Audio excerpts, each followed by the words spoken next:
hello everybody, a warm welcome to episode 22 of Kicking the Balearics. Myself and Martin Makepeace talk about Balearic football. I'm in Mallorca, so obviously I'm looking at Real Mallorca, Atlético Balears and UD Poblense. Martin's over in Ibiza. He keeps an eye on UD Ibiza and Penya Deportivo. We also keep an eye on the Tercera division as well, which is quite important going forward in Balearic football. And we also look at local football too. So, Mark, how are you? It's a couple of weeks since we last spoke. You all right? Yeah, good morning, Richie. Yeah, very good, thank you. We had a little break at the weekend, mate. So we're nice and refreshed. Looking forward to the next part of the season because we're coming into a very important part, aren't we? Yeah, we are, especially for the teams in Segunda B, because we're getting towards the end of their leagues. This is when they all split up into sort of three different parts. As far as I can remember, this is when it all gets a bit confusing. We weren't really looking forward to this time of year, were we? Because we didn't really understand what's happening. As far as I can remember, I think it's the top three go up, the middle four stay where they are, and the bottom three go down, something like that. But when we get closer, I still don't think we actually really understand it, Richie. No. But I'm sure it will happen very shortly. But let's see. The most important thing is to win every game, as it always is in every football match, isn't it? I think we'll wait till they explain it to us rather than us explaining it to you, the listener, or the viewer, because we really don't understand it. So there's no point. We're supposed to be the experts, to be perfectly honest. And if we don't understand it, then yeah, exactly. It's a little bit like the VAR situation back in the Premier League right now. Nobody really understands what's going on. But anyway, let's talk about Real Mallorca because... since we lost to Espanyol by 2-1, which I thought they were a bit unlucky in, to be perfectly honest, they've now won 2 games on the trot. They've beaten their other rival for promotion, Almeria, by 2-0. And last weekend went away to a difficult away tie against Logroñés and won by 1-0. So, 2 games since that Espanyol loss, 3 goals for, none against, 6 points in the bag, and now lead the league by 4 points from Espanyol because Espanyol could only draw last weekend. So, it's all looking quite good for Mallorca right now, despite that loss to Espanyol, to be honest. Well, listen, if we go back to our first ever podcast, I think we were saying what's the realistic expectations for Mallorca this year. And we both said, playoffs maybe, maybe a sneaky push towards to automatic promotion. So to be, 4 points clear at the top, Rich, I think it's an amazing achievement. And they just seem to be getting stronger. Now, Richie, I don't think we've spoken since the Espanyol match. So what happened there, pal? What happened at the Espanyol match? From our point of view, a game of missed chances for us. The boy Amath had 2 clear one-on-ones with the Espanyol goalkeeper in the first half, failed to convert. They go up the other end, score a goal just before half-time, go 1-0 up. We come back out with a bit of a flea in our ear second half, get a goal back. Amath scores. I think that was the 4th game in a row that he'd scored for us. So, it was surprising that he'd missed those 2 chances in the first half because of how prolific he's been in the last few games. But he did score, did equalise. And at that point, you thought, you know what, I'd settle for the draw right now. But we didn't. And unfortunately, we made a bit of a rick in the defence. And our defence, you can't knock our defence. We've had a fantastic defensive partnership all the way through. And to be honest, it was just a complete foul up for Martin Valiente, who's, funny enough, just signed a new contract with Mallorca. He completely missed the ball. The defender behind him missed the ball, and their boy knocked it in the back of the net. They won by 2-1. A bit of sort of, you look at it and go, oh no, particularly Moreno coming back to the club and everything else. As Luis Garcia Plata said, look, we didn't take our chances, they did. Were we the better team? Yes, we were. But at that point, we were still 2 points clear of them. So, had it made a difference? Of course, it would have made a massive difference to us to beat them because that would have meant that we had a better difference against the 2 teams. At the point, we didn't know that because we played Almeria last week. But yeah, look, it's there were 2 teams very, very equal. One, as I say, took their chances and the other didn't. I mean, what's the good thing that's come out of it, though, Richie? Because when that result happened, I'm thinking, is this the start of the end here? Because, you can fall by the wayside. But to bounce back with 2 good wins after that game, I think it says a lot about the character of the team as well. Yeah, exactly. And since that, then, Espanyol went and drew at the weekend. So they dropped another 2 points. Almeria had lost the previous two. They'd lost to us, and they'd lost the game before that. So right now, I think we've talked about this before. There is no team that's getting consistent wins all the time. In fact, probably you'd look at Mallorca and you go, in the last 5, they've only lost to Espanyol. You know, they've won the other 4. You know, whereas Espanyol out of that 5, won 2, drawn 2, lost 1. And Almeria had won 2, drawn 1 and lost 2. So, you know, of those 3, you know, you would say that Mallorca are in the best form right now. Leganés were coming up on the rails. They'd won their last 4 up to last weekend, then got beat at the weekend. But they're still only 3 points behind Almeria and 4 points behind Espanyol. So you can't discount. It's still close, which is, I mean, it's still very close at the top there, isn't it? I mean, the good thing is, you know, what Mallorca 2 weeks ago were what was it, 1 point behind or 2 points behind Espanyol? No, 2 points above. And now 2 points above. So, but it's been chopping and changing all the way, hasn't it? So, you know, it's interesting for the neutral, and 2, I think Mallorca has shown their teeth, especially in the last 2 weeks.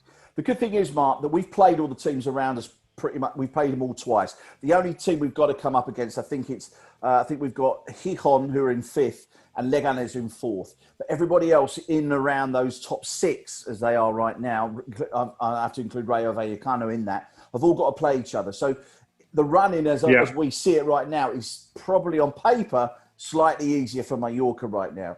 And, you know... Yeah, great stat. Great stat, Richie, that is, because, I mean, when you're playing the teams around you, they're scrapping for their lives, aren't they? So, you know, if you could eke out these wins, mate, it's only going to get better. The one thing that, you know, I think is one of the greatest stats so far is that Mallorca have not lost away all season. They've lost the 4 games they've lost. The 4 games they've lost have all been at home. They've not lost an away game yet. Wow. Which is unbelievable. Wow, mate. That's amazing.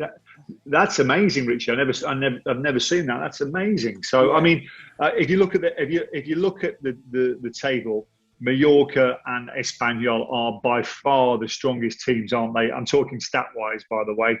You know, 4 goals against. Mallorca have still got only conceded 13 goals in 27 matches. I mean, that's still. I mean, even though I think half of those goals have come in the last 6 games as well. So you know, so I mean, really, the signs are good. Listen, we don't want to celebrate too soon, Richie. We know that, don't we? But the signs are really good. Who's next up from Mallorca, Richie? Cartagena this weekend. Right, okay. Cartagena near the bottom. They're playing them on Sunday at 6:15 kickoff. And yeah, although Cartagena did get a good win last week, I seem to remember. I'm just trying to remember who they beat last weekend, because they did get a good win. Hang on a minute. Cartagena beat Leganés, the team that had lost in 4. Right. They beat Leganés. Right. So, and they were down to 10 men. They had a player sent off. So, good win. I mean, it's not going to be easy. You know, it's all these teams scrapping at the bottom are going to want to pick up points, of course. Do you know what I mean right now? Cartagena is 17th right now on 28 points. So, look, no game's going to be easy. We all know that. You probably prefer to be playing the teams near the bottom than you would be playing the teams near the top, definitely. 15 games to go. And I think another thing we need to think about is last year, Huesca won this league on 70 points. So Mallorca have got 57 now, and there's still 15 games to go. Yeah. So, you know, I spoke to Alex, who we spoke to a few weeks ago today, actually. We were talking about this, and he said in the last 10 years, he thinks this will be could be the most points that any team has won the league in the last 10 years, or at least second place of the teams. Do you know what I mean? So let's see. Look, it's not over till it's over. They've just got to keep not losing is what we always say. You win your home games, don't lose your away games. If you have to pick up a draw, you pick up a draw, take the points, move on to the next game. And that's what they need to do. Yeah, but overall, Richie, we're happy, aren't we? We've got to say that we're happy. Blimey, you can't ask this. If you said, 15 games to go, you'll be top by 4 points, and you haven't really got to play too many more difficult games, then of course you'd be over the moon right now. You know, definitely. Let's hope that that form continues. Have you ordered your season ticket for next year in the Liga yet, Richie? Well, listen, I've heard a little rumour that they might well let fans back into the stadium in May. This is a bit of a rumour that's going around right now. I once again heard this one from Alex. He said there's a possibility that the fans might be allowed back in May, which would be an absolutely fantastic thing. And actually, I'll tell you a bit of an exclusive because I only literally just picked this up on my Twitter account. I've just been asked by La Liga English, which is a Twitter account, that would I be interested in doing a video on the game between Real Mallorca and Deportivo La Coruña.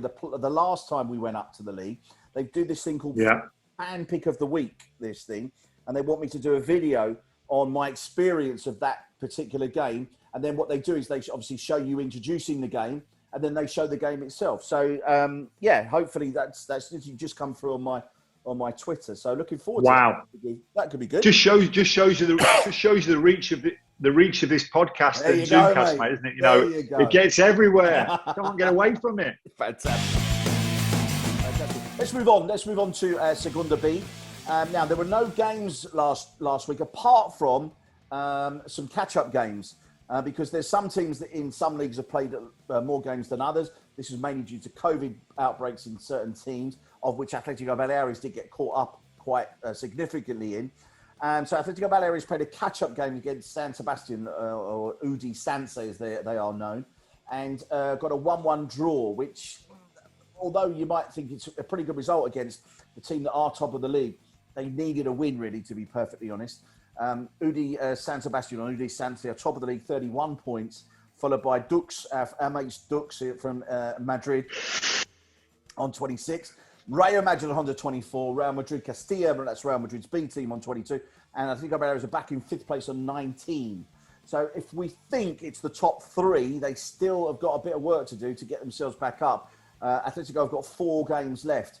They've got to win. I don't think that's going to happen. I don't think that's going to happen, Richie. To be honest, I think that was a must-win game against. When you've got a must-win game against the top of the league, you know that you're up against it. So looking at it, I think don't forget several weeks ago we were talking about the guy losing his job and what would be happening here as well. For them to remain in the second tier of that league, I think they'd have taken that about a month ago, Richie. To be honest, so. Probably not what they wanted. It just means they won't be relegated. So, it means they can't get promotion either, by the way. Yeah, but it means they won't be relegated. I think it's a shame, Mark, because we've talked about this, endless times on this particular podcast, Zoomcast, is that we want our teams in the, get to the top, more the bigger echelons of the leagues. We want Mallorca in La Liga. We want Udi Ibiza and Atlético Balears in Segunda. And then we want the rest of the teams in, whatever it's going to be called, La Primera or something it's going to be called, isn't it? Which is a bit confusing. But anyway, we won't talk about that now. Atletico Balears got a game tomorrow, 12 o'clock midday. They're playing Naval Cañero. So that. A midday kickoff. Must-win game. They've got to win that game tomorrow. Otherwise, I think it's definitely all over. Let's hope they do. So good luck to them this week. Sorry, mate. Naval Carnero are directly underneath them with 17 points. So that's going to be a real tough game tomorrow. I mean, you've just dismissed that game there, Richie, in 10 seconds. That could be the defining game of the season for Atletico Balears, because if they lose tomorrow, mate, it's game over. I think so. Look, you can't say definitely for definite, but they drew 3-3 in the home leg with them last year. It's going to be a difficult game. I think it was just the game that they were. Yes, that's right. They were winning 3-2 with Navalcarnero scored the 93rd minute to make it 3-3. So not a great game. So listen, once again, get 3 points. Let's see where we are. Look again coming up to this weekend. I think this weekend they have got an away game there at Las Rosas this weekend. Let's see how that goes as well. But good luck to Atletico Balears. We want the best for them. So your boys, Udi Ibiza, let's get on to them. We haven't spoken because they're in a bit of what we would call a sticky patch. They're still top of the league. They're still going to win the league, we know, but they've sort of hit some sort of not very good form right now. Well, I mean, you say that, Richie, because they've lost 2 out. So the last 4 games that they've won 1.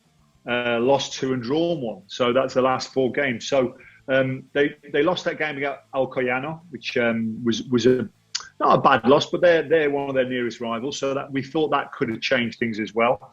Bit of a scrappy goal, it happens. it's very similar to the Mallorca Espanyol game, Richie. Ibiza have been nicking goals in the last 10 minutes all season. Yeah, they've been not nicking wins, but they've been, fighting and putting the pressure on and scoring goals in the last 10 minutes. Alcoyano did that to Ibiza. And don't forget, that was after they just came off the near glorious failure from Atlético Bilbao. So, it happens. And Alcoyano, of course, beat Real Madrid, didn't they? So this happens. Then they went to Atzeneta, got a 1-1 draw. Pretty dull game, mate, to be honest. Ibiza equalised early in the second half, and that was it, really. It was just one of those things. Then they beat Valencia Mestalla 3-0, and then Hercules beat them last week, which is the one I'm most surprised at, I've got to say, because after going back to win 3-0 against Valencia Mestalla, it was a pretty tepid performance as well, Richie, to be honest. There wasn't a lot happening. They tried, but they didn't. So I think it's quite an important game this weekend because they've got an important match. They've got Orihuela on at the weekend. So on the 7th of March, they play Orihuela. And this is the game that could mean that they finish as champions because they are, ahead of the league in the first part of this league because they're 8 points ahead and they've got 3 games to go. So if you think about it that way, then a win this weekend against Orihuela, that should be job done. But you know what it's like, mate. Football's all about consistency. It's about sustaining your form. So we can't have any drop in form. And I think the Carcedo, the manager, obviously he was ex-Arsenal boy, one of your boys, wasn't he? So ex-Arsenal guy. Carcedo was doing a fantastic job. And I'm fully expecting Ibiza to have a solid win this weekend and be top of the table going into the second half of the season. Penya Deportivo, though, are doing okay. They've not lost in 5 now. Penya, I mean, they're not setting the world alight, Richie. So let's keep it in context. But they've done really well. They're a bit of the draw specialists. They, in the last few matches, they've nicked a couple of wins. They beat Hercules, for instance, who beat UD.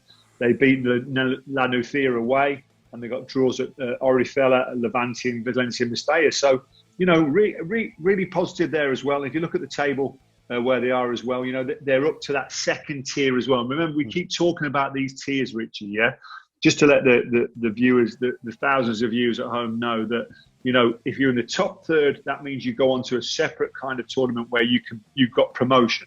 If you're in the bottom third, there's a chance that you can be relegated. If you're in the second third, you're kind of clear. You can either go up to the Premier, as we said, or you can go down, but you're not going to go back down to Tercera. And I think for Penya is a really, really important thing because if they can stay in that second tier, then it will be I know they made their playoffs last year, but things have changed. They've got a very low budget in Santa Eulalia on the east coast of Ibiza. They've got a really low budget. So if they can just stay there, mate, I think that it would be a great achievement. Poblense back over here got a creditable 1-1 draw against Real Madrid Castilla. The interesting thing about this game was obviously Raul, who's in charge of Real Madrid. He's and Real Madrid legend, which I remember seeing him coaching them against Atlético Balears a couple of years ago. But also Madrid were fielding 2 local players. Mallorca ball. We've talked about these boys before. Pablo Ramon, who's played for where my boys used to or still play. He used to play for San Francisco and Real Mallorca, and Xavi Sintes. If you can remember, we talked about him a few months ago, but we also talked about him with our man from Menorca as well. He is a Menorcan-born player who's got himself over to Real Madrid, which is a fantastic story for that island. And both players were playing in that game against UD Poblense. It was a 1-1 draw.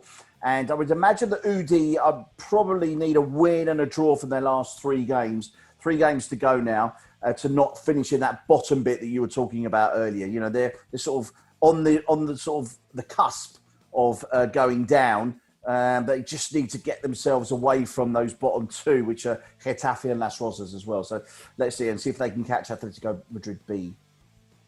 Yeah, I mean, yeah, looking at it, Richie, I think it's going to be difficult for Poblense. They're 4 points off, aren't they? They're 4 points off with 3 games to go.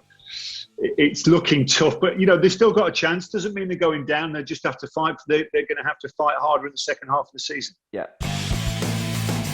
We're looking into Thera in Group A. Actually, Group A has just got really, really interesting, to be perfectly true, because Andrach have started to drop some points. And your boys, Ibiza Pitiusas, have actually started to come up on the rails. It's now just 1 point difference between the two teams. They both played the same amount of games. And interestingly enough, this weekend, is it this week? Yeah, it is this weekend, sorry.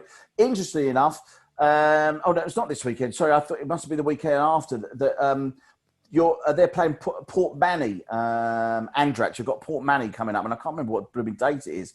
No, it's this weekend, mate. It's coming up. It's on Saturday, mate. So it's on Saturday. Okay. Saturday in Andrach. Sorry, in Andrach. Yeah, I mean this is going to be funny actually, because there's no love lost between CD Ibiza and Portmanny. By the way, I've got to tell you that CD Ibiza we know is a feeder club for Udi Ibiza, and they've done really well. Rich, we said a few weeks ago that Andrach's running away with it. They're not now. CD Ibiza is the Pitusus are right on their heels. They're only 1 point behind. And their enemies, which Portmanny, could do them a real favour this weekend. That's right. By beating Andrach. So it'd be very interesting. I think you can watch that live on Facebook, by the way, as well. So it'll be a Facebook live. So we'll be dipping in and out of that as well.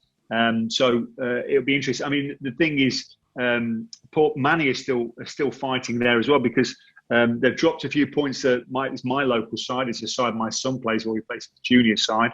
They've dropped a few points. They conceded a last-minute goal in the last game as well. I'm talking about Portmanny. So it's a must-win for them as well, really, mate. Or at least don't lose. I think if they can get a point from that game, I think Portmanny will feel very happy. In Thera Group B, Players de Calvo is still running away with it, 5 points clear of the team in second place with a game in hand. But interestingly enough, the team in second place is Formentera, who another team has come up on the rails. We've been looking at sort of Players and Mallorca B, really, to be honest with you, and really sort of teams we looked at, plus your boys San Jordi as well. But it'd be interesting to see if Formentera can get themselves up there again. It'd be nice to see representation of Formentera in another league, wouldn't it? Absolutely. I mean, Formentera, they were in Segunda B a few years ago. They were the real success story of the Balearic leagues. Several years, 3-4 years ago, I went to see them play Sevilla in the Copa del Rey, and we've got a great setup there, Richie. I mean, it's a lovely little ground. It's a football mad community there as well. So to see them go up onto the heels of Players de Calvo is great. But Players de Calvo, they're 5 points ahead with a game in hand. So you've got to think that's job done. Formentera 2 points ahead of Mallorca B. So there's some really interesting fixtures coming up in the next few weeks in that league, mate. And you know what Balearic football is like, Richie? There's no love lost between these local sides whatsoever. So there'll be a lot of pride to be played for. Yeah, we're looking at Division Honor, which is obviously the highest echelon of youth football. And interestingly enough, when we were talking a couple of weeks ago, we were talking to our man in Mallorca, that San Francisco had just been beaten away by Atlético Villa Carlos, who'd not won a game all season. They won by 1-0. And it didn't look great for San Francisco. They were second from bottom. And once again, I'm trying to find out how the relegation and promotion works in this league, because nobody seems to know. So I'm still trying to find out. But since then, San Francisco played the home leg against Atlético Villa Carlos and scored a 92nd minute winner. I was watching it on Facebook. Lucky, because it was a bit of a drab game, I'll be honest. But they scored a 92nd minute winner, and that sort of pushed them up the league. Last weekend, they played away in Espanyol. Now, Espanyol have been running away with this league all season. There were so many points clear. San Francisco went there and won by 2-1. Unbelievable. Wow. Nobody could. Yeah, no. And it was, I wished I'd watched it on Facebook, to be honest with you, because apparently it was a great game. And Espanyol, I think, have only lost 2 games all season. That was one of them. I think the other one, I can't remember the other one. It might well have been Barcelona. But all of a sudden, it means that San Francisco are now in 4th place, having been second bottom 2 weeks ago. Barcelona are only 3 points behind Espanyol, and Espanyol have got 1 game to go. Barcelona have got 2 games to go. So if Barcelona win their game in hand, they go on level on points with Espanyol. And guess what the last game of the season is? Barcelona against Espanyol. Amazing. I mean, looking at that table there, Rich. San Francisco just shows you 2 quick wins like that, and they go right up the table. They're in the second tier, aren't they? That means they're in the play. Is that the playoffs, Rich? Once again, I don't know, I'm not sure. I'm trying to find out. Yeah. Exactly how this is all going to get split up, because it's saying to me that 1 and 2 are championship playoff, and the second, the third, fourth, and fifth have some other form of playoff. So. So there's still something to play for anyway there as well. So, but San Francisco, to have four Balearic teams in that league there anyway, which is a great achievement. Yeah. And obviously Arabella fighting for their lives as well. But San Francisco, they've got to be our team of the week, haven't they, mate? Really? I think so. Yeah. I mean, it's been what a fantastic result. I mean, Penya Deportivo have still got 3 games to go, so they've got an opportunity to get themselves because they're in 8th. Real Mallorca are next up, and I think, if I'm right in saying, this weekend, San Francisco playing Real Mallorca at home this weekend. That will definitely be on Facebook. Definitely. I don't know the kicker. I think that will be a bit tasty. I think that'll be a bit tasty, Richie. That will actually, mate, a bit tasty. 4:00 on Sunday. I love it. The thing is, mate, I love these little local rivals. Now we're coming towards the business end, especially in these little youth football as well. There's going to be a lot of excited people there as well. A lot of excited mums and dads watching from home as well. So, good luck to them all. But, when you say rivalry, San Francisco for me, mate. When you say rivalry, I mean, what I didn't know, and I found this out a couple of years ago, is that because San Francisco are a feeder club of Real Mallorca have a squad of players of, I don't know how many, normally the squad's around about 20 players, I think. So the players that don't make the 20, they push the other players down into San Francisco's team. So you've got a nucleus of, say, 4 or 5 San Francisco players, plus another 4 or 5 Real Mallorca players that didn't make it into the Real Mallorca team that are playing in San Francisco's team. So you can be sure as hell that those boys are going to want to show them that they've put the wrong players in. Absolutely. As the league says now, it actually shows that right now Mallorca are worse off than San Francisco. So yeah, right, could be a bit of a spicy game. No, I think it'll be tasty. I think all those, with the greatest respect to San Francisco, you want to be playing for Real Mallorca, don't you? Not San Francisco. We all know that. So if you've got illusions of playing for them as well. So if you're sent down to San Francisco, pardon the expression, and then you find yourself, ahead of Mallorca in the table, and then going to play them again and just to rub their nose in it, I've got the feeling this is going to be a little classic, Richie. Little classic. There you go. On Facebook, as quite a lot of the games have been shown now, because obviously you're not allowed to go and watch games live, which is a shame, but that's the way it is. And San Francisco do a good job of actually showing all their games on Facebook, which is good. So that's Sunday, 4:00 in the afternoon. Whoa. I'll be on that. I'll be all over that, Richie. I'll be all over that one. Youth football, well, we've been told now that, what do you do? Yeah. Youth football, now, the training sessions, you're allowed contact in training sessions. How they were doing training sessions before that, I don't know, because they were definitely contact. Richie, nothing was changed, mate.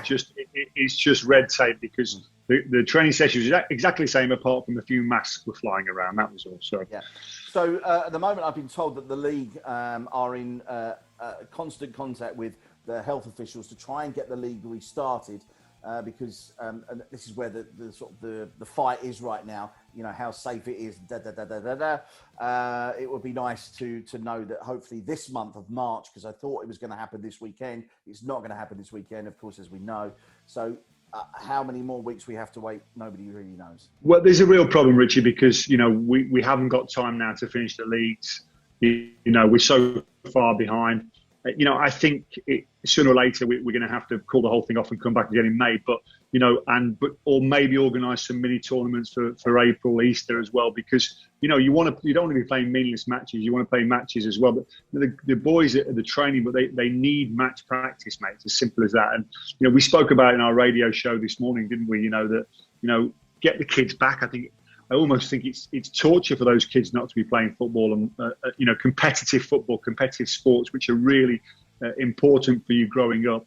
Let's get them back as soon as possible, and We know that very few kids are carrying the virus. So come on, let's get it on. Yeah, let's hope so.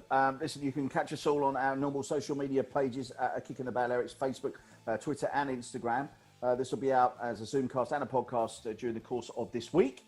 And we will hopefully speak next week, Mark, when our teams have got some good results this coming weekend, yeah? Yeah, full weekend of football, mate. So lots to talk about next week. I look forward to it. Great to speak to you, Richie, and I'll see you next week. Cheers, mate. Cheers, pal.